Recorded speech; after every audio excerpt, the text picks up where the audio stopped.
স্ত্রীর প্রথম হক হচ্ছে স্বামীর থেকে সবচেয়ে বেশি ভালোবাসা পাওয়ার যোগ্য তার স্ত্রী। সন্তানের আগে, মায়ের আগে, বাবার আগে।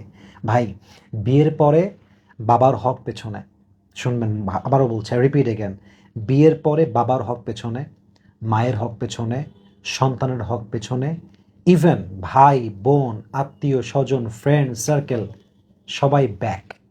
সবার আগে আপনার স্ত্রীর অধিকার। ইসলাম ও মাই গড, সবার আগে তার অধিকার।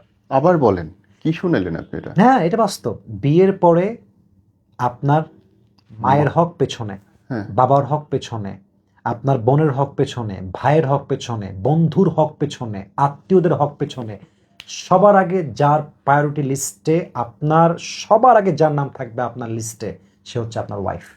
ও সবচেয়ে দামি, এটা খোদা। রাসূলের হাদিস। আপনার বউ সবচেয়ে বড় তো অধিকার একটা রাখে। লাইনেই জীবনের সব সমস্যার সমাধান। সমাধান অথচ এখানে সব ভেজাল। সব ভেজাল এখানে। কেউ মাকে দাম দিয়ে ফেলছে, কেউ স্ত্রীকে ডাউন করে ফেলছে, কেউ স্ত্রীকে আকাশ উড়াচ্ছে, মাকে ডাউন করে ফেলছে।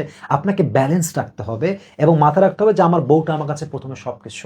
ব্যাস, তারপরে অন্য সবাইকে দেখছি। তারপর আমি সবাইকে কারোর দেখছি, সঙ্গে কারোর ইনজাস্টিস করব মাইনাস না, করতেছি না। কাউকে ইনজাস্টিস করব না। I'm not making justice. Right. I'm just trying to establish the justice. Right. Because the prophet says your wife is front and everyone Okay. is back. Okay, so done. আর তো কোনো কথা হইতে পারে আমার না। বউকে নিয়ে আমি সবার আগে থাকবো, এটা আমার জরুরি।